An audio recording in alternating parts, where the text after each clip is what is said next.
하나님 앞에 잘 오셨습니다. 우리 다 일어나셔서 찬양 올려드립니다.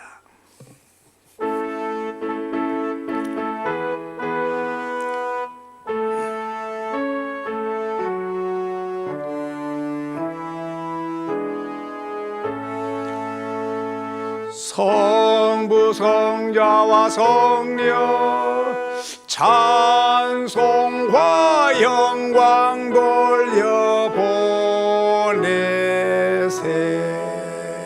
태초로 지금까지 또 영원 무궁토록 성삼위께 영광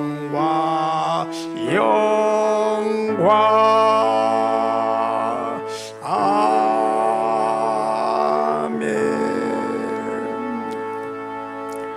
교독문 35번이 되겠습니다. 만군의 여호와여, 주의 장막이 어찌 그리 사랑스러운지요. 내 마음과 육체가 살아계시는 하나님께 부르짖나이다. 주의 제단에서 참새도 제 집을 얻고 제비도 새끼들 보금자리를 얻었나이다.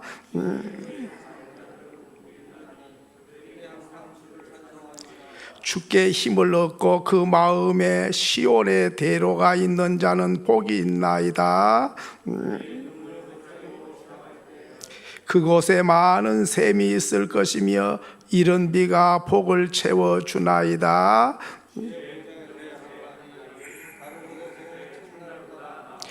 악인의 장막에 사는 것보다 내 하나님의 성전 문지기로 있는 것이 좋사오니 만군의 여호와여, 주께 의지하는 자는 복이 있나이다. 아멘. 신앙을 고백합니다. 전능하사 천지를 만드신 하나님 아버지를 내가 믿사오며 그의 아들 우리 주 예수 그리스도를 믿사오니 이는 성령으로 잉태하사 동정녀 마리아에게 나시고 본디오 빌라도에게 고난을 받으사 십자가에 못 박혀 죽으시고 장사한 지 사흘 만에 죽은 자 가운데서 다시 살아나시며 하늘에 오르사 전능하신 하나님 우편에 앉아 계시다가 저리로서 산 자와 죽은 자를 심판하러 오시리라. 성령을 믿사오며 거룩한 공회와 성도가 서로 교통하는 것과 죄를 사하여 주시는 것과 몸이 다시 사는 것과 영원히 사는 것을 믿사옵나이다. 아멘.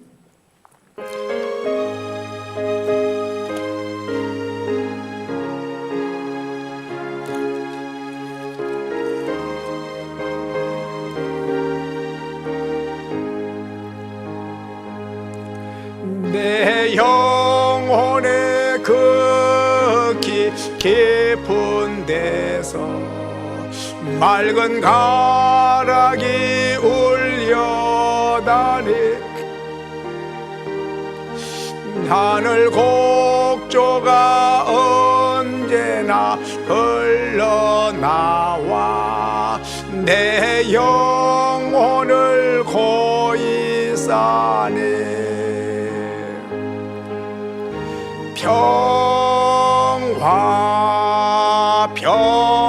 평화로다. 하늘 위에서 내려오네. 그 사랑의 물결이 영원토록 내 영혼을 덮으소서.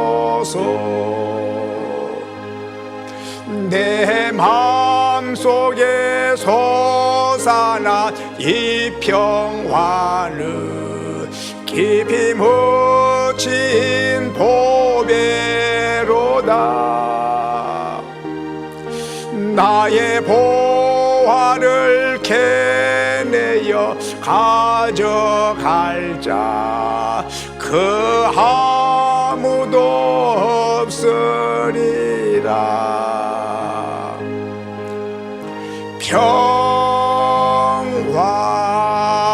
평화로다.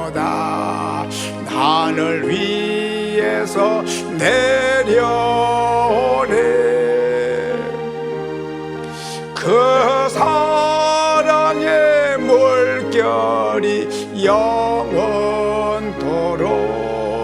내 영혼을 덮으소서. 내 영혼의 평화가 넘쳐남은 주의 축복을 받음이라. 내가 주야로 주님과 함께 있어 내 영혼이 편히 쉬네. 평화 평화로다 하늘 위에서 내려오네. 그 사랑의 물결이 영원토록 내 영혼을 덮으소서. 이 땅 위에 험한 길 가는 동안 참된 평화가 어디 있나. 우리 모두 다 예수를 친구 삼아 참 평화를 누리겠네.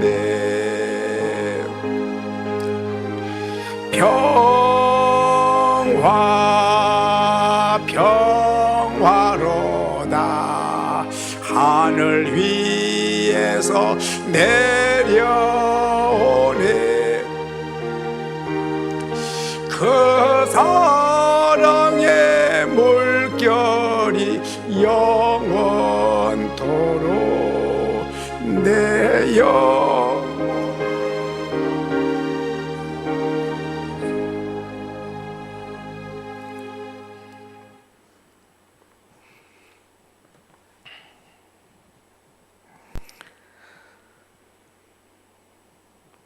할렐루야.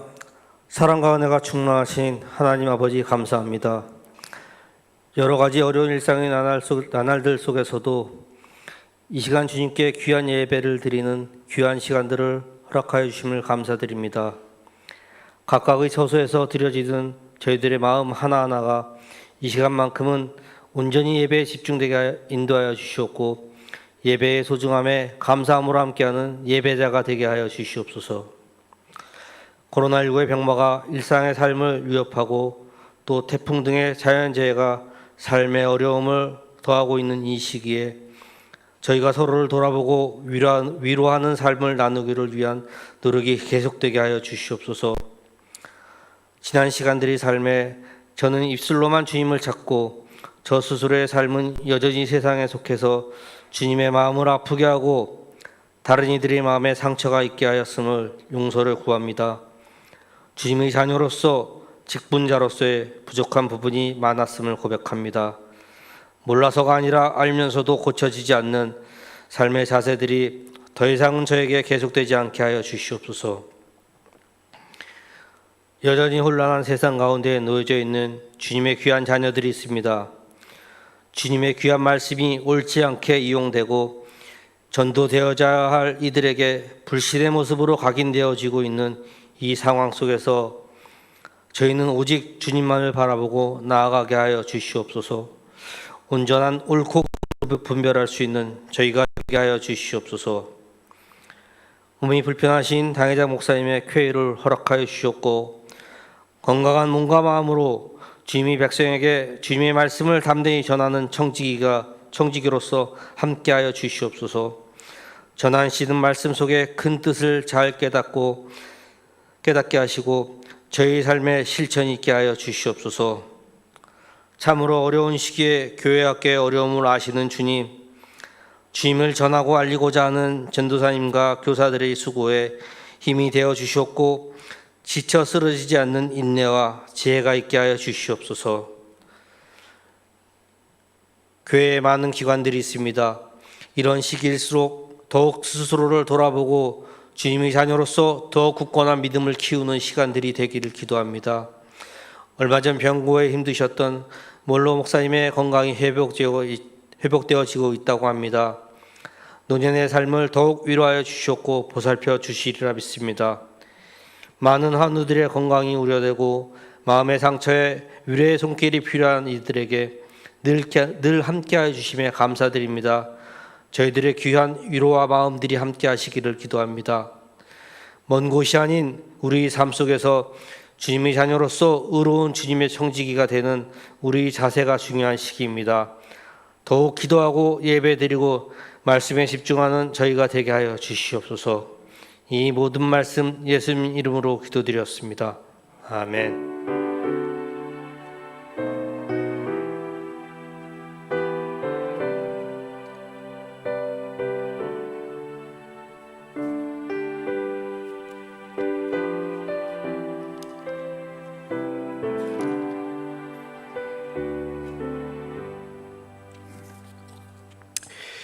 교회 소식 알려드립니다. 코로나19 상황이 강화된 사회적 거리두기가 2.5단계로 향상 조정되어서 9월 13일까지 온라인 예배가 연장이 되게 되겠습니다. 위에서 기도해 주시기를 바랍니다. 그리고 우리 원로 목사님이신 고여성 목사님, 의정부 성모병원에 입원해서 폐렴 때문에 치료받으셨는데 지난 목요일 날 퇴원하셔서 많이 좋아지셔서 퇴원을 하셨다고 그럽니다. 위에서도 기도해 주시기를 바랍니다. 그리고 우리 강상우 전도사님이 강도사고시를 합격을 하고 다음 주 16일 날 강도사 인허를 받게 됩니다. 축하해 주시기를 바랍니다. 이제 전도사가 아니라 강도사로 불러주시면 좋겠습니다. 우리 하나님의 말씀 보십니다. 하나님 말씀은 사도행전 16장 19절 말씀부터 26절까지 보십니다. 사도행전 16장 19절부터 26절 다 같이 함께 낭독합니다. 여종의 주인들은 자기 수익의 소망이 끊어진 것을 보고 바울과 실라를 붙잡아 장터로 관리들에게 끌어갔다가 상관들 앞에 데리고 가서 말하되 이 사람들이 유대인인데 우리 성을 심히 요란하게 하여 로마 사람인 우리가 받지도 못하고 행하지도 못할 풍속을 전한다 하거늘 무리가 일제히 일어나 고발하니 상관들이 옷을 찢어벗기고 매로 치라 하여 많이 친 후에 옥에 가두고 간수에게 명하여 든든히 지키라 하니 그가 이러한 명령을 받아 그들을 깊은 옥에 가두고 그 발을 착고에 든든히 채웠더니 한밤중에 바울과 실라가 기도하고 하나님을 찬송하며 죄수들이 듣더라. 이에 갑자기 큰 지진이 나서 옥토가 움직이고 문이 곧 다 열리며 모든 사람의 매인 것이 다 벗어진지라. 아멘.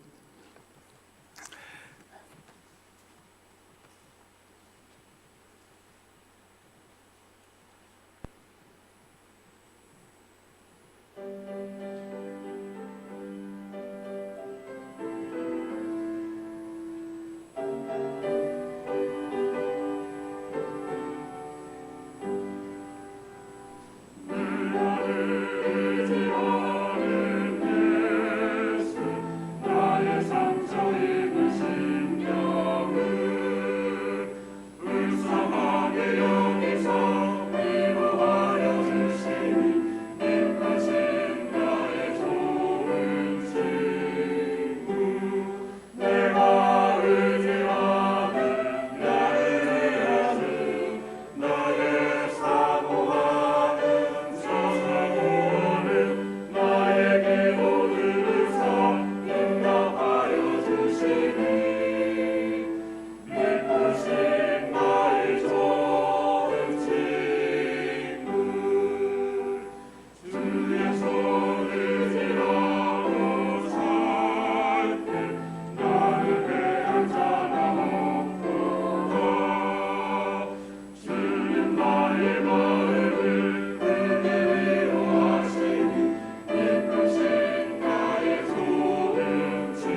기도하겠습니다. 거룩하신 하나님 아버지, 은혜를 감사합니다. 어려운 시대에 한 주간을 은혜 가운데 보내게 하시고 우리의 건강과 생명을 지켜주시고 오늘 또 하나님께 예배할 수 있는 것이 평범한 일이요 당연한 일 같지만은 하나님의 은혜인 줄을 믿습니다. 오늘 또 은혜를 아는 자들이 주 앞에 마음과 몸과 정성 다하여 예배할 뿐만 아니라 귀한 예물에 정성 담아 드립니다. 이 마음, 이 정성을 연락하시고 이 예물을 기쁘게 흠양하시고 우리 하나님, 저들의 고백을 들으시고 소원을 들어주시고 저들의 삶을 간섭해 주시고 오늘까지 살아온 것도 은혜거니와 앞으로도 살아가는 생애 속에 하나님이 어려울 때마다 피할 길을 주시고 주님께서 저들의 삶을 통해서 주의 이름이 높이 들림받게 하시고 많은 사람들에게 희망이 되고 기쁨이 되게 하시고 삶의 의미와 보람을 느낄 수 있도록 은혜를 베풀어 주옵소서. 하나님 아버지, 악의 권세가 침노하지 못하도록 눈동자같이 지켜주시고 저들의 삶 속에 주님의 손길이 함께하는 것을 경험하는 삶이 되게 하여 주옵소서. 하나님 아버지, 이 어려운 때에 시냇가에 심은 나무처럼 시절을 쫓아 과실을 맺으며 잎사귀가 마르지 아니함 같게 하시고 그 행사가 다 형통하게 하여 주옵소서. 하나님 아버지, 저들의 삶 속에서 늘 그리스도의 향기가 바래지게 하시고 주님의 나라가 확장되고 이바지하는데 귀하게 쓰임받는 삶이 되게 해 주옵소서. 이 시간에도 함께 예배하지 못하지만 가정에서 또한 있는 처소에서 예배하는 온 성도들 하나님이 동일한 은혜를 베푸시고 저들의 손길에도 은혜와 복을 주시옵소서. 우리 마음을 열어주시고 말씀으로 찾아와 주시고 성령께서 감화시켜 주셔서 하나님께는 영광이 되게 하시고 이 시간에 우리에게는 은혜가 충만한 시간이 되게 해 주옵소서. 예수님의 이름으로 기도하옵나이다. 아멘. 오늘도 하나님 앞에 잘 오셨습니다. 또 가정에서 예배하시는 우리 동현 가족 여러분, 그동안에 다 평안하셨을 줄로 믿습니다. 저는 수술을 은혜 가운데 잘 받고 이렇게 건강하게 오늘 하나님께 예배할 수 있어서 여러분이 기도해 주시고 또 하나님이 은혜 주셔서 참 감사합니다. 오늘 또 은혜가 넘치는 복된 시간 될 수 있기를 주의 이름으로 축원합니다. 우리 한번 따라 하십시다. 코로나19보다 하나님을 더 두려워하는 성도가 됩시다. 한번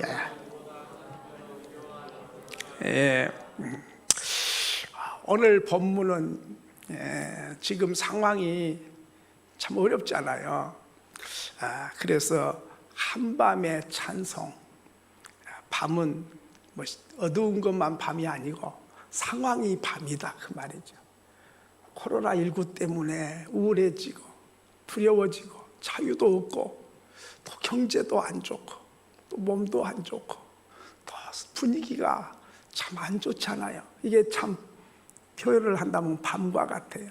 이런 밤에 우리가 우울해지고 낙심하고 절망하기 쉬운 이때에 찬송하는 사람이 돼야 된다 하는 것입니다.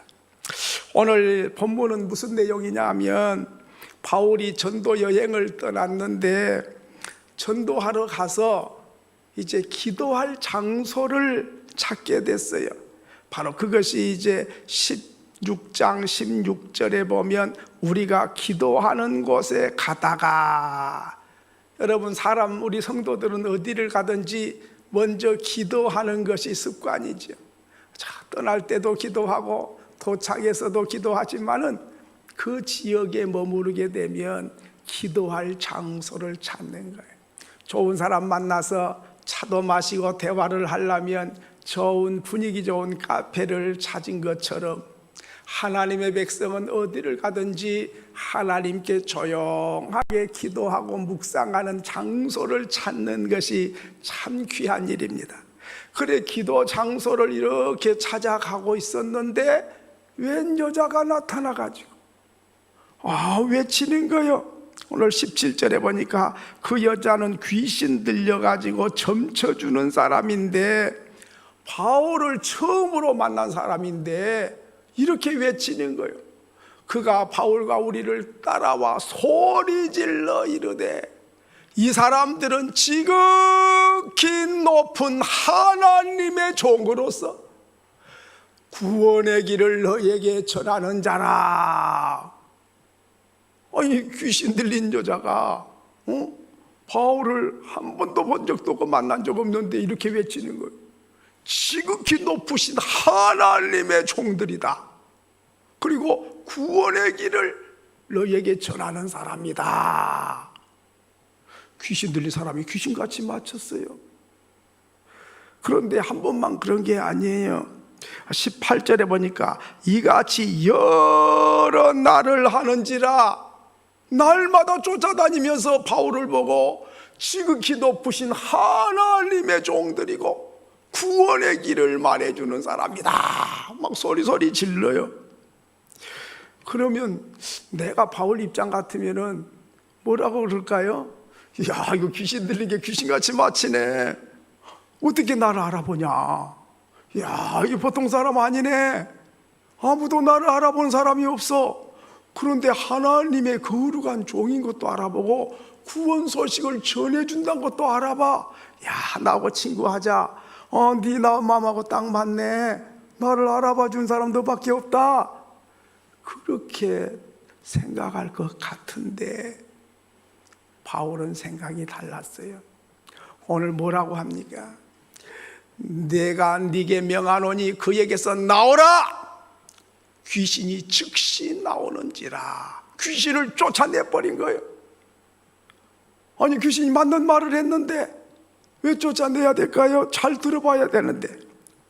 여러분, 바울은 우리 믿는 사람의 기준을 말해줘요. 우리 믿고 교회 다닌 사람들, 집사, 권사들도 아유, 집사님 나하고 저기 한번 가봅시다. 어디 가요? 무당 있는데 용해. 다 맞춰. 딱 맞는 말만 해. 그런 무당 없어. 한번 가봅시다. 복채 돈 몇만 원 들고 가면 돼. 가봅시다. 권사도 가고 집사도 간대. 그런데 돈 들고 무당 귀신 소리 들으려고 가요. 틀린 말을 해서가 아니라 맞는 말을 하니까 가는 거예요. 그런데 바울은 좋아할 줄 알았는데 어떻게 생각합니까? 괴로워했다는 거예요. 오늘 그랬지요. 이같이 여러 날을 하는지라 바울이 심히 괴로워하여 돌이켜 그 귀신에게 이르되, 예수 그리스도의 이름으로 네게 명하노니 그에게서 나오라 하니 귀신이 곧 즉시 나오니라. 귀신의 말이 맞아. 그래도 바울은 듣는 걸 괴로워해. 듣기 싫어한다. 하나님의 백성은 귀신 들린 사람, 무당 소리가 아무리 100% 맞아도 듣기 싫어해야 되고, 그런 소리 듣는 걸 괴롭게 여겨야 되는데, 교회를 다니면서도 용하다고 돈 싸질머지고 무당한테 물어보러 가는 사람이 가끔 하나씩 있어요. 그게 벌써 가짜인 것이 확실한 거예요. 귀신의 말이 맞다고 귀신의 말을 들으러 가면 안 돼요. 왜 안 되냐? 귀신의 말은 맞기는 맞는데 그것이 잘못됐어. 목적이 달라요. 보세요. 에덴 동산에 아담과 하와를 찾아온 사탄이 선악과 먹지 말라고 한 하나님의 명령을 어기고 선악과를 먹으면 눈이 밝아진다 그랬어요. 그래서 아담과 하와가 선악과를 먹었어요. 눈이 밝아졌어요. 사탄이 말대로 됐어요. 그런데 눈 밝아져서 뭐 했습니까? 눈이 밝아져 갖고 자기의 수치를 보는 눈이 밝아졌어. 그래서 무화과 나무 잎으로 수치를 가리게 된 거예요. 그전에는 수치를 느끼지도 않았는데 수치를 보는 눈이 밝아지고, 또 아담아 왜 선악과 먹었냐? 그럴 때에 하나님이 만들어준 하와가 먹으라고 해서 먹었어요. 하와에게 핑계대고 책임을 전가시키는 눈이 밝아졌어요. 하와의 약점을 보는 눈이 밝아지고, 죄를 보는 눈이 밝아지고, 원망하는 눈이 밝아지고, 이렇게 핑계대는 마음이 밝아진 거예요. 맞기는 맞는데 그게 건설적이고 창조적으로 밝아져야 되는데 타락하고 부정적으로 밝아졌다, 그 말이에요. 그뿐만 아니라 마태복음 4장에 보면 사탄이 예수님 금식을 40일 하신 후에 찾아와서 돌 가지고 떡을 만들어라. 사람이 떡으로만 사는 게 아니라 하나님의 입으로 나오는 말씀으로 산다. 그때에 성전 꼭대기에다가 올려놓고 뛰어내리라. 그러면 하나님의 천사가 돌에 부딪히지 않게 받아줄 거다. 시편 91편 1절로 2절의 성경을 이용해 가지고 예수께 사탄이 말해요. 사단이 말한 게 맞고 성경도 인용해 가지고 말을 해요. 그래도 예수님은 사탄의 말을 듣지를 않았어요. 왜냐? 요한복음 10장 10절에 보면 도적이 오는 것은 도둑질하고 죽이고 멸망시키려는 것뿐이요, 내가 온 것은 양으로 생명을 얻게 하고 더 풍성히 얻게 하려는 것이라. 도둑놈이 와가지고 오는 목적이 뭐요? 도둑질하고 죽이고 멸망시키려고 온다. 그러니까 사탄은 말은 맞는데 목적이 달라요. 도둑질하고 죽이고 멸망시키려고 말을 하는 거예요. 그러니까 그 말이 맞다고 따라가면 결국은 도둑맞게 되고 죽게 되고 멸망의 길로 가는 거예요. 그렇기 때문에 사탄의 말이 맞기는 맞는데 목적이 나를 잘되게 하고 살리려고 하는 게 아니요, 예수님이 오신 것은 양으로 생명을 얻고 풍성한 생명을 얻게 하려고 하신 것이고, 도적은 도둑질하고 죽이고 멸망시키는 거다. 말은 맞지만은 결과가 전혀 다르다. 그렇기 때문에 사탄의 말을 들면 맞다고 맞장구 치면 안 된다, 그 말이죠. 요한복음 8장 44절 하반절에 보면 사탄은 거짓말쟁이요 거짓의 아비라 했습니다. 그러니까 말이 맞다고 맞장구 치고 들어주면 안 돼요. 여러분, 사기꾼에게 너무 잘 넘어가잖아요. 근데 사기꾼 말 들어보면요, 딱 맞아. 맞으니까 사기꾼 말 들어갖고 넘어가지. 전혀 아니면 누가 사기꾼에게 넘어갑니까? 안 넘어가. 근데 사기꾼 말 들으니까 딱 맞아. 그래서 들었어. 그래가지고 사기를 맞은 거예요. 도둑놈도 말은 일리가 있어요. 말이 맞다고 맞장구 치고 동의하고 따라가면 안 돼요. 왜? 목적이 다르니까. 여러분, 우리 늘 백성들이 속잖아요. 정치인들이 국회의원 선거에 나오거나 대통령 나오면은 이렇게 한 것입니다.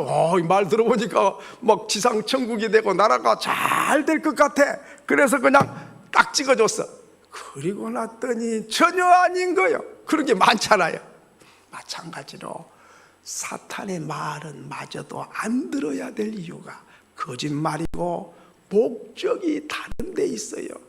그렇기 때문에 사탄의 말은 들으면 안 된다. 그리고 사탄은요, 하나님을 두려워하고 알아요. 그런데 문제는 뭐냐면 사탄의 말이 100% 맞으려면 말만 듣고 맞다 틀리다 하면 안 되고, 귀신 들린 그 무당이 지극히 높으신 하나님의 종들이고 구원의 길을 말하는 사람이라고 바울을 알아봤으면 무릎을 딱 꿇고 하나님의 종들이에요. 잘 오셨습니다. 나를 구원해 주세요. 그리고 하나님을 잘 섬기고 순종을 해야 되잖아요.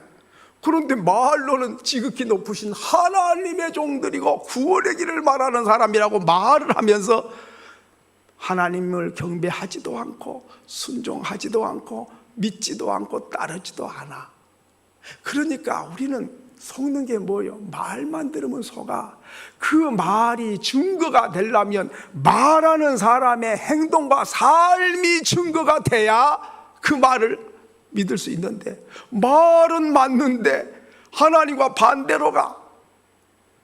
하나님 믿지도 않고 경배하지도 않고 순종하지도 않고, 그러면 그게 바로 가짜고 거짓말이잖아요. 그래서 오늘 우리는 말만 듣지 마세요. 사기꾼일수록 말을 잘해요. 말만 보면 안 되고 삶이 과연 그 말과 일치하는가, 이걸 눈여겨볼 줄 아는 사람은 사기꾼에게 잘 안 넘어가고요, 귀신에게 잘 안 넘어가. 그런데 귀가 얇아가지고 말만 들었지 그 사람이 어떤 인격을 갖고 있는지, 어떤 행동을 하는지, 어떤 삶을 사는지, 어떤 목적을 가지고 살아가는지를 모르기 때문에 사단의 말을 듣고 우리는 자꾸만 속아서 넘어가게 된다 하는 것입니다. 그래서 귀신을 쫓아내줬어요. 그랬더니 그 여종을 데리고 있는 주인이 노발대발하는 거예요. 22절로 23절에 보니까 바울 옷을 잡아 벗기고 매로 치라 하여 많이 친 후에 옥에 가두고 든든히 지키라. 발을 착고에 든든히 채웠더니, 세상에 귀신 쫓아내버려. 바울은 귀신을 쫓아내버려야 사람이 바로 된다, 자유를 얻고 하나님 백성 된다, 이렇게 생각한 건데, 이 사람은 아니 귀신 들려갖고 점쳐주고 돈벌이 잘했는데 귀신이 나가버리니까 점을 못 치니까 돈벌이가 안 돼. 그러니까 열받아가지고 무엇 때문에 당신 와가지고 귀신 쫓아내가지고 점 못 치고 돈벌이를 못하게 하느냐고 바울을 옷을 잡아 찢고 때리고 감옥에 가두게 됐다. 여러분, 바울이 감옥에서 뭐 했습니까? 25절에 보니까 한밤중에 바울과 실라가 기도하고 하나님을 찬송하며. 여러분, 찬송 언제 해야 돼요? 밤중에. 언제? 어떤 상황입니까? 옷이 찢어지도록 두들겨 때려가지고 온몸이 성한 데가 없어. 그렇게 많이 때려가지고 감옥에 가다서 착고에 꽁꽁 묶어놨어요. 그니 누울 수도 없고 앉을 수도 없고 이러도 못하고 저러도 못하도록 딱 착고에다가 채워놨어요. 감옥이라도 눕기라도 하고 잠이라도 자면 좀 나은데, 그러도 못하고 저러도 못하도록 해놓으니까 얼마나 힘들겠어요. 그 밤중에 기도하고 찬송했다는 것입니다. 여러분, 오늘 우리가 언제 찬송해야 됩니까? 제가 입원해가지고 있으니까요, 할 게 하나도 없는 거예요. 왜? 꼼짝도 못하고 링게를 꼽아놓고 와서 피 뽑아가고 혈압 재보고 아무것도 할 게 없어요. 기도하는 것밖에 할 게 없더라고요. 여러분, 그런데요, 이렇게 힘든 가운데 한밤중에 기도하고 찬송했다. 코로나가는 번지고 있고 경제도 어렵고 참 불편하기 짝이 없고 참 얼마나 힘드세요. 바로 이 상황이 한밤중에 우리가 자유도 잊어버리고 하고 싶은 대로 하지도 못하고 이렇게 제재를 당하고 살아가는데 우리가 할 수 있는 게 뭘까요? 찬송하고 기도하는 것, 우리가 할 수 있어요. 이걸 해야 되는 거죠. 자, 그러면 왜 찬송을 해야 되는가? 몇 가지 말씀을 드리려고 합니다. 이 어려울 때 찬송도 힘들고 감옥에서 아프고 잠도 안 오고 괴로운데 절망할 수밖에 없고 신음할 수밖에 없고 탄식할 수밖에 없는 상황에서 기도하고 찬송을 했는데, 첫째는 왜 찬송해야 되냐? 우리가 하나님의 왕궁으로 들어가는 일이기 때문에 기도하고 찬송하는 겁니다. 시편 100편 4절에 보니까 감사함으로 그 문에 들어가며 찬송함으로 그 궁정에 들어가서 그에게 감사하며 그 이름을 송축할지어다. 여러분, 왜 우리가 찬송해야 돼요? 그 하나님의 궁정으로 들어가는 사람, 몸은 착고에 묶여 있고 감옥에 있는데 찬송을 하면 몸은 감옥에 있지만 마음이 하나님의 왕궁으로 들어가는 일이기 때문에 우리는 감사하고 찬송해야 된다 하는 것입니다. 높은 산이 거친 들이 초막이나 궁궐이나 내 주 예수 모신 곳이 그 어디나 하늘나라. 여러분, 내 영혼이 은총을 입어서 중한 죄짐을 벗고보니 슬픈 많은 이 세상도 천국으로 화하도다. 찬송하는 사람은 하나님 왕궁에 들어가서 천국을 누리는 사람이 되고, 불평하고 원망하고 짜증을 내면 지옥에 들어가서 지옥을 누리는 사람이 되는 거예요. 미국에 프린스턴 대학이 있습니다. 신학대학인데 지금은 커서 이제 신학대학만이 아니라 종합대학이 됐지요. 그 프린스턴 신학대학에 교수 한 분이 있는데, 그분이 유명한 실력 있는 교수인데 강의를 잘해요. 학생들의 수강 신청이 밀려와요. 그런데 어느 날은 그 교수가 싱글벙글 하면서 흥얼흥얼 하면서 찬송을 늘 부른 거예요. 그 학생들이 궁금했어요. 아니, 얼마 전만 해도 늘 심각한 표정을 가지고 굳은 표정을 짓고 얼굴이 이렇게 한 번도 화나고 미소 짓는 모습을 본 적이 없었는데, 아니, 얼굴이 환해져가지고 흥얼흥얼 찬송을 하니까 학생들이 봐도 좀 달라 보였어요. 그래서 학생이 질문했어요. 교수님, 질문 있습니다. 무슨 질문이에요? 해보세요. 그러니까 학문을 질문한 게 아니고, 교수님 표정이 영 옛날하고 다르네요. 그래도 늘 틈만 있으면 흥얼거리고 노래를 부르시는데 좋은 일이 생겼습니까? 이렇게 물어봤어요. 그랬더니 그 교수가 며칠 전에 꿈꾼 이야기를 한 거예요. 여러분이 보기에도 좀 다르지요? 내가 봐도 달라졌어요. 그러면서 꿈 이야기를 하는 거예요. 무슨 꿈 이야기 하니까, 내가 며칠 전에 꿈꿨는데요, 내가 꿈속에서 죽어가지고 천국을 가는데 천국 문 앞에서 다 줄 서가지고 있었어. 자기도 자기 차례를 기다리고 줄을 서 있었대요. 근데 천사가 이렇게 한 사람씩 다 면접을 하고 그러는데 자기 앞에 딱 오더니 딱 쳐다보면서 천사가 하는 말이, 당신 찬송 한번 해보라고. 그러더래. 그러니까 교수만 많이 했지, 강의야 많이 했지, 하나님이 어떤 분이고 강의야 많이 했지만 찬송은 예배 시간에 부르자면 따라 하나 불렀을까? 자기가 알아서 부른 찬송이 별로 없더래. 그래서 아무리 생각해도 생각이 하나도 안 나더래요. 그러니까 천사가 하는 말이 호통을 집에서, 네가 교수야? 교수가 천국 가는 게 아니야. 이 천국에 들어가면 늘 찬송하고 즐겁게 노래하는 것인데, 노래도 못하고 찬송을 못한 사람 들여보내려면 천국이 안 돼. 호통을 맞고 잠에서 깼다는 거예요. 그리고 자기가 가만히 생각하니까, 내가 성경 강의는 많이 하고 그랬는데 내 마음에 기쁨도 평안도 별로 없었고 그냥 월급 받으려고 그냥 강의만 했지 천국에 관심도 없었다는 거예요.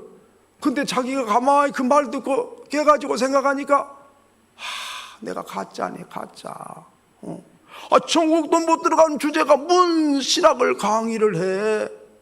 돈벌이 안 그치 그게. 신학 교수가 천국 가는 게 아니네. 세상에 천국 가면 노래하고 춤추고 할 건데 찬송 한 곡도 못하는 주제가 뭔 천국을 가며 천국 하늘 어떻게 적응이 될까? 이 생각을 하니까 자기 자신이 그렇게 초라하고 그렇게 불신앙을 고백을 했다, 자기가. 그럼 누가 말하지 않은데, 하나님, 내가 죄인입니다. 난 천국이 나타나고 간 줄 알았지. 나 교수쯤 됐으니까 대단한 줄 알았는데 들어갈 자격도 없네요. 그러면서 울면서 회개하고 자기가 노래를 부르려니까 안 보고 부를 수 있는 노래가 하나도 없더래요. 제가 그 이야기 글을 읽고 내 자신에게도 생각해 봤어요. 조 목사, 네 아는 찬송 한번 해봐. 몇 가지나 되냐? 손가락에 꼽을 그밖에 없는 거예요. 와, 그래서 이 목사도 가짜네 이거. 아니 찬송가 있으니까 보고 따라하는 거야. 누가 못해. 그런데 내 삶 속에 기쁨이 있고 내 마음이 천국이 돼가지고 왕궁이, 하나님 모신 왕궁이 돼가지고 노래가 흘러나와서 환경과 상관없이 소유와 상관없이 어떤 형편에도 늘 찬송하는 사람 마음에 천국이 이루어지고 마음에 왕궁이 이루어진 사람인데, 찬송이 메말라가지고 환경 때문에 열받고 성질나고 짜증내고 불평하고 원망했다면 나는 구원받은 천국 백성도 아니고 하나님의 왕궁도 아니고 나는 지금 종교인으로 세상을 살고 있는 거 아닌가, 그 생각을 하면서 너무 죄스러운 거예요. 여러분 어떻습니까? 안 보고 늘상 부르는 찬송이 많으십니까? 제가 언젠가 차를 몰고 가는데 찬송가를 틀어놓고 같이 부흥회를 했어요. 여러분 누가 듣습니까? 마음껏 감격해서 찬양하는데 누가 뭐 시끄럽다 하는 사람도 없고 혼자 몰고 가니까 그때가 좋대요. 여러분 혹시 짜증나고 차는 밀리고 신경 쓸 일 많으면 고민이 나고 근심하고 그럴 일이 아니라 찬송 마음껏 하세요.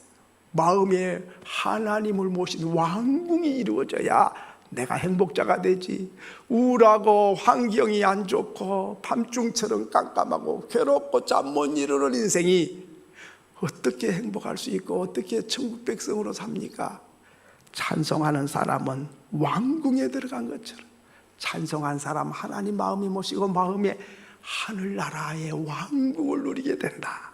그러면 환경을 이기고 형편과 처지와 어떠하든지 상관없이 춤추고 노래하는 천국 백성이 되는 줄로 믿습니다. 그렇기 때문에 오늘 우리는 찬송하면 왕궁이 되고 불평하고 짜증내면 사막이 된다. 두 번째로는 찬송한 이유가 뭐냐? 찬송하는 사람은 하나님을 바라보는 사람이다, 그 말이에요. 이사야서 40장 9절 하반절에 보면 너희 하나님을 보라 했습니다. 너희 하나님을 보라. 여러분 하나님 보입니까? 출애굽기 33장 20절에 보면 네가 내 얼굴을 보지 못하리니 나를 보고 살 자가 없음이니라. 아니 하나님 보면 죽어. 하나님 얼굴 보면 살 자가 없다 그랬잖아요. 그런데 또 하나님을 바라보라는 거예요. 하나님 어떻게 바라봐? 바라보면 죽는데 어디 계셔요? 어떻게 바라봐야 돼요? 하나님 바라봐라. 하나님을 바라라. 군데군데 나와요. 그런데 바라보면 죽는다. 그럼 뭐요? 어떻게 하라는 거예요? 그 말씀 무슨 뜻인고 하니 사무엘상 12장 16절에 보니까 너희는 이제 가만히 서서 여호와께서 너희 목전에서 행하시는 이 큰 일을 보라. 아하, 하나님 바라보라는 말씀은 하나님 동쪽에 있으니까 바라보라, 서쪽에 있으니까 바라보라는 뜻이 아니고 하나님이 행하신 일을 바라보라는 뜻이다. 믿으시면 아멘. 하나님이 하신 일을 바라보라. 그 말이 무슨 말인 거 아니? 애굽에서 한파간 바로왕 하나님의 백성을 내놓으라 그래도 안 들을 때에 10가지 재앙을 내려서 귀엽고 항복하게 만들어서 이스라엘 백성을 구출해낸 하나님이 어떤 일을 했는지를 바라보라, 그 말이. 하나님께서 홍해 앞에서 도저히 지나갈 수 없는데 바다를 쪼개서 지나가게 하시고 애국 군대를 바닷속에 몰살시키시는 그 능력의 하나님을 바라보라, 그 말이에요. 아말렉 군대를 이길 수가 없었는데 기도하면 이기고 기도가 내려오면 졌는데 하나님이 기도하는 사람에게 승리를 안겨주시는 하나님을 바라보라는 것입니다. 40년 동안 농사 짓지 않아도 하나님은 자기 백성을 인도하실 때에 만나와 메추라기를 먹이시고 마시게 하셔서 40년 동안을 한결같이 굶어 죽지 않도록 하시는 하나님이 하신 일을 보라. 가나안 땅에 들어가서 이길 수 없는 거대한 장수들을 이기고 가나안 땅을 차지하게 하시는 하나님을 보라. 다시 말하면 환경이 밤같이 어둡고 콜레라는 번지고 여러 가지 경기는 좋지 않고 우울하고 살맛을 잃어버린 이 시대에 하나님이 어떤 일을 하시는지 그 하나님이 하신 일을 바라보고 그 일을 묵상하며 사는 사람이 되라, 그 말입니다. 저 천국을 바라보니 이 세상은 나그네 길. 천국을 바라보고 세상을 바라보면 나그네 길. 하나님이 하신 일을 바라보고 세상을 바라보면 아무것도 아닌 것을 알게 된다 하는 것입니다. 세 번째로는 우리가 찬송해야 될 이유가 무엇인고 하니 절망 중에 희망을 노래하는 일이기 때문이다. 사도행전 16장 25절에 한밤중에 기도하고 찬송하는 것은 절망 중에 희망을 노래하는 것이라는 것입니다. 바울과 신라가 한 일이 뭐예요? 매 맞고 감옥에 갇혀서 기도하고 찬송밖에 안 했어요. 그런데 놀라운 일이 일어났어요. 왜 노래하고 왜 찬송해야 됩니까? 절망 중에 찬송하면 바로 그것은 희망을 노래하는 것이다. 영국 런던 시가지 길거리에서 구두를 닦는 소년이 있었습니다. 그 아버지는 빚을 지고 감옥에 가 있었어요. 그러니까 아버지가 생계를 유지해 갔는데 아버지가 빚더미에 앉으니까 아버지가 없어지니까 살 길이 없으니까 조그마한 어린아이가 구두 닦기 소년이 돼서 길거리에서 구두를 닦아서 가족을 봉양하게 됩니다. 얼마나 초라합니까? 한창 공부하고 마음껏 뛰놀아야 될 어린 소년이 아버지가 없으니까 구두 닦고 있으니까 얼마나 서글픈 일입니까? 그런데 이 소년이 환한 미소를 짓고 손님이 발을 갖다 구두를 닦아 떠올리면 어서 오세요, 제가 멋지게 닦아드리겠습니다. 흥얼흥얼 노래를 하면서 열심히 구두를 반짝반짝하게 닦는 거예요. 누가 오든지 간에 그렇게 흥얼거리고 환한 미소를 짓고 그렇게 노래를 하면서 구두를 닦았습니다. 그러니까 사람들이 좀 의아하게 생각한 거예요. 이 어린이 게 말이야 초라하게 친구들은 놀러 다니는데 구두 닦아가지고 뭐 좋다고 저렇게 밝고 명랑하게 노래하면서 늘 구두를 닦는가, 그게 궁금해서 구두를 닦던 신사 한 분이 발을 딱 올려놓고 하는 말이 얘야, 구두 닦는 게 그렇게 좋으냐? 이렇게 물어봤어요. 그랬더니 그 소년이 하는 말이 나는 구두를 닦는 게 아닙니다. 나는 희망을 닦고 있습니다. 나는 희망을 닦고 있습니다. 그 소년이 올리버 트위스트를 쓴 천재 작가 찰스 디킨스라는 사람입니다. 여러분, 어떤 일을 하느냐, 어떤 환경이냐가 중요한 게 아니라 희망을 노래하느냐, 절망을 노래하느냐가 중요합니다. 그 심리학에서는 대체법이란 게 있습니다. 대체법칙이란 게 있어요.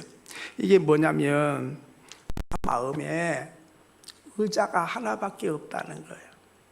그런데 이 마음의 의자에 절망을 앉히면 희망이 앉을 자리가 없고, 희망을 앉히면 절망이 설 자리가 없다. 희망과 절망은 우리 마음에 함께 있을 수가 없다는 거예요. 환경이 어둡고 밤이면 눈물 나고 슬프고 탄식할 일이 생기면 사람들은 절망을 내 마음에다가 딱 앉히고 살아요. 그때부터 인생은 망가지는 겁니다. 환경이 어려워서 망가진 게 아니라 희망을 버리고 절망을 내 마음에 안치는 그 순간부터 나는 망가지는 거예요. 그러나 아무리 불경기고 코로나가 번정하고 환경이 어렵고 힘들어도 내 안에 희망을 안치면, 희망을 노래하면 그 사람은 바로 희망의 꽃을 피우게 된다 하는 것입니다. 여러분, 그렇기 때문에 오늘은 우리는 희망을 노래해야 돼요. 노래 가사 연구소가 있어요. 가사 노래 가사만 연구하는 연구소요. 근데 거기서 연구를 해봤어요. 가수들이 노래를 한 번 발표를 하려면 1000번에서 3000번 이상을 연습을 해가지고 레코드판을 낸다는 거예요. 한두 번 해갖고 되는 게 아니고 1000번에서 3000번 정도를 부르고 이제 데뷔를 하는 거예요. 그런데 그 가사 내용을 보면 고독하다고 고독을 노래한 사람, 또 절망이 왔다고 절망을 노래한 사람, 슬프다고 슬픔을 노래하는 사람, 죽고 싶다고 죽음을 노래한 사람들은 자기 인생이 다 그렇게 됐대요. 이별가를 부른 사람은 이별을 하고, 죽음을 노래한 사람은 자살을 하고, 고독을 노래한 사람은 고독하게 인생을 살아갔다는 거예요. 그러니까 환경은 절망적이고 어둠이고 살맛이 안 나는 시대일수록 우리는 희망을 노래해야 되는 겁니다. 그 희망이 뭐냐? 찬송이에요. 세상 노래는 다 그렇고 그런 노래예요. 왜? 그런 사람이 진 거니까. 근데 찬송은 달라요. 찬송가를 여러분 오늘부터 한번 부르면서 유심히 바라보세요. 1절, 2절은 현실을 노래해. 현재 상황을 노래를 해. 보통 보면 3절, 4절은 희망을 노래를 해. 그러니까 찬송가는 반드시 3절, 4절까지 불러야 돼. 왜? 거기에 희망을 노래하니까. 그래서 찬송가를 한 번 부른 다음에 또 부르고 싶으면 3절 한 번 더 부르고 4절 더 불러. 왜? 거기는 희망을 노래하니까. 여러분, 찬송은 왜 합니까? 기쁜 일이 있어서도 노래하지만은 옷이 잡아벗기고 얻어맞고 피투성이가 돼가지고 성한 곳이 없는 사람 감옥에 가두어서 착고에 꽁꽁 묶어놨을 그때에 잠을 잘 수도 없고 괴로워서 신음하는 그때에 찬송을 했어요. 그렇게 되자 희망을 노래했을 때 하나님은 역사가 일어났다. 자, 그러면 찬송하면 구원받았다는 증거입니다. 히브리서 13장 15절에 보면 그러므로 우리는 예수로 말미암아 항상 찬송의 제사를 하나님께 드리자. 이는 그 이름을 증거하는 입술의 열매니라. 찬송한 사람은 구원받았다는 증표요. 이게 구원받지 못한 사람은 찬송을 부를 수가 없어요. 네. 어떻게 찬송을 부르요? 하나님이 나 같은 죄인 구원하셨다. 하나님 영광을 받으시옵소서. 하나님 구원받았던 입술의 증거, 입술의 열매요. 구원받은 사람. 그런데 대단한 신자 같은데 입술에 찬송이 없어. 찬송이 없으면 마음이 기쁘고 즐겁지를 않다는 증거고, 그런 사람은 얼굴 표정도 밝지를 않아요. 그런데 천국 백성은 이 세상이 전부가 아니고 잠시 후에 천국에 들어갈 사람은 세상이 어떠하든지 간에 환경과 상관없이 마음에 천국이 이루어졌고 하늘나라에 부르시면 논스톱으로 들어갈 준비된 사람은 노래하지 않을 수가 없는 거지요. 그렇기 때문에 찬송은 구원받은 증거요, 구원받은 열매요, 구원의 표시가 된다. 참, 이 찬송은 돈 주고 하라 그래도 못해. 근데 구원받은 사람은 뭐 감옥에 가도 찬송하고, 매 맞아도 찬송하고, 망해도 찬송해, 병원 가도 찬송하고, 장례식에 죽어도 찬송해. 이게 왜 그래요? 구원받은 증거기 때문에 그래. 그리고 구원받은 사람은 마지막으로는 왜 찬송하냐? 구원의 능력이 되기 때문에 찬송하는 겁니다. 오늘 우리 16장 25절에 기도하고 찬송을 밤중에 했어요. 밤중에 잠자야 되지만 잠잘 수 없는 상황에 기도하고 찬송했더니 26절에 보니까 갑자기 큰 지진이 나서 옥토가 움직이고 문이 다 열리고 모든 사람이 메인 것이 다 벗겨진지라. 30절에 보니까 간수가 묻기를 어떻게 해야 구원을 얻으리까? 주 예수를 믿으라. 그리하면 너와 내 집이 구원을 얻으리라. 찬송은 왜 합니까? 구원의 능력이 있어요. 절망이잖아요. 옷이 잡아벗기고 매맞고 감옥에 갇히고 착고에 차여서 잠 못 자는 사람, 희망을 노래하는 그 사람을 통해서 옥문이 열리고 착고가 풀리고 간수들이 그렇게 무자비하게 때리던 간수들이 바울 앞에 무릎을 꿇고 상처를 싸매주면서 어떻게 해야 우리가 구원을 받겠습니까? 주 예수를 믿어라. 그리하면 너와 내 집이 구원을 얻으리라. 그래서 간수는 상처 입은 바울의 상처를 닦아주고 싸매주고, 바울은 그 간수의 죄를 예수의 피로 씻어주고 싸매줘서, 그래서 바울도 구원을 받고 제수도 구원을 받는 역사가 일어나게 됐다 하는 것입니다.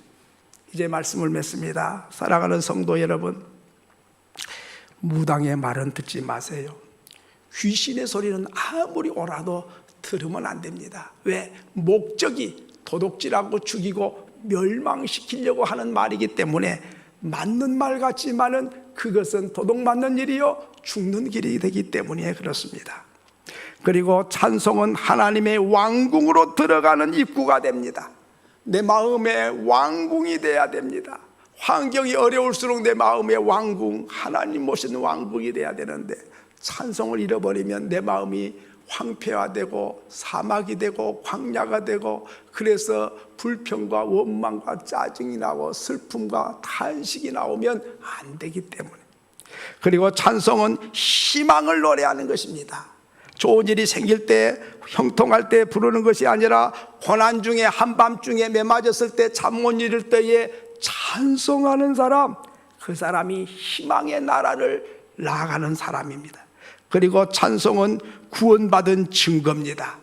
구원받지 않고는 절대로 찬송할 수 없어요. 그런데 구원받은 사람은 누가 시키지 않아도 언제 어느 때든지 장소와 상황과 상관없이 흥얼흥얼 찬송이 나와요. 그것이 마음의 고백이고 하나님 내 안에 오셨다는 증거요, 구원받았다는 증거다 그 말이죠. 찬송은 능력이 있어요. 옥문이 열려져, 착고가 풀려져, 그렇게 무자비하게 떼던 간수가 무릎 꿇고 어떻게 해야 구원받겠냐고 나에게 구원의 길을 알려달라고 합니다. 놀라운 일이지요. 누가 그런 역사를 이루었습니까? 찬송한 사람을 통해서 하나님께서 놀라운 역사를 이루셨습니다.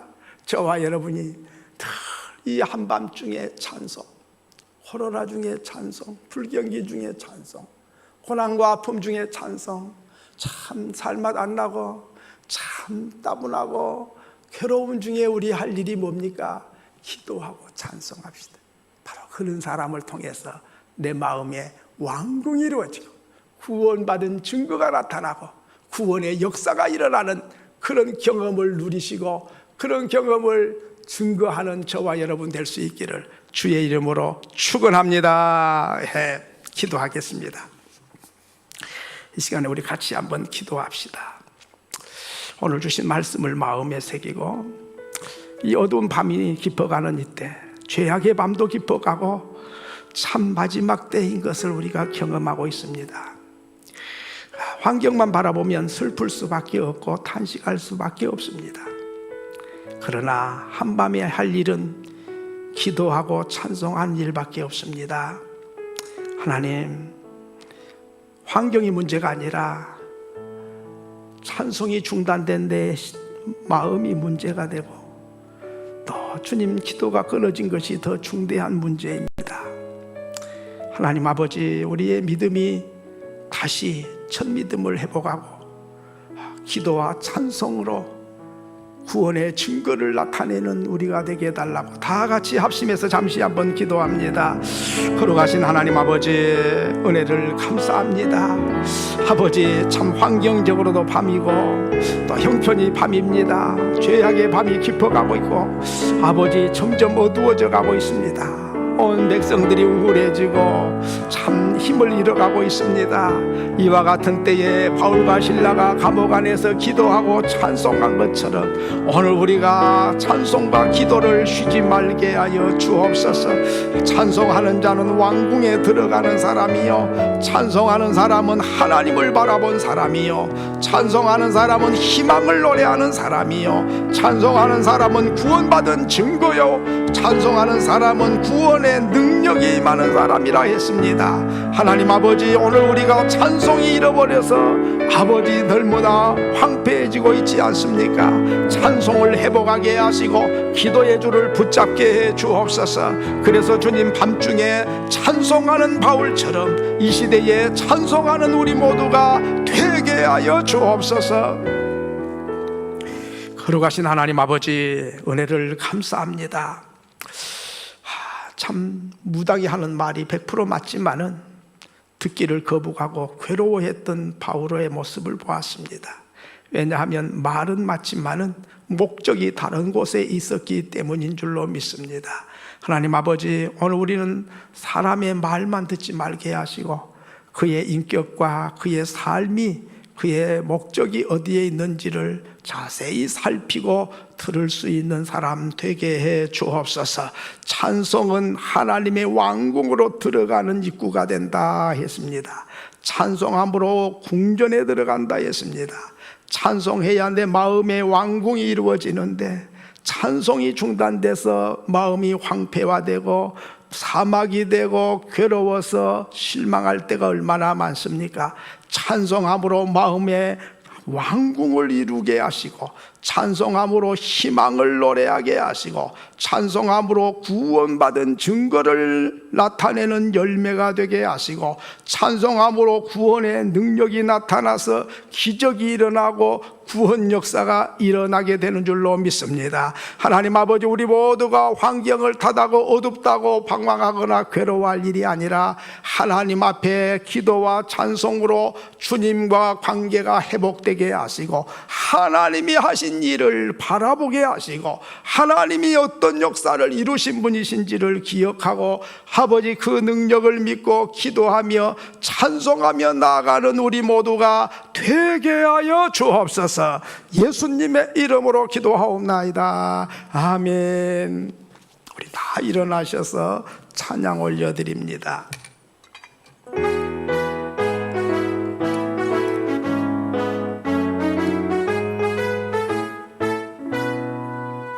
눈에 아무 증거 아니 배어도 믿음만을 가지고서 늘 걸으며, 이 귀에 아무 소리 아니 들려도 하나님의 약속 위에 서리라. 걸어가세 믿음 위에 서서, 나가세 나가세 의심 버리고, 걸어가세 믿음 위에 서서 위에 아무 증거 없어도 이 눈에 보기에는 어떠하든지 이미 얻은 증거대로 늘 믿으며, 이 맘에 의심 없이 살아갈 때에 우리 소원 주 안에서 이루리. 걸어가세 믿음 위에 서서, 나가세 나가세 의심 버리고, 걸어가세 믿음 위에 서서 눈과 귀에 아무 증거 없어도 주님의 거룩함을 두고 맹세한 주 하나님 아버지는 참 미쁘다. 그 귀한 모든 약속 믿는 자에게 능치 못할 무슨 일이 있을까. 걸어가세 믿음 위에 서서, 나가세 나가세 의심 버리고, 걸어가세 믿음 위에 서서 눈 눈과 귀에 아무 증거 없어도 지금은 우리를 죄에서 구원해 주신 예수 그리스도의 은혜와 하나님 아버지의 넓으신 사랑과 성령의 교통하심이 하나님 앞에 예배하는 온 성도들 머리 위에 지금부터 영원토록 항상 함께 계실지어다. 아멘.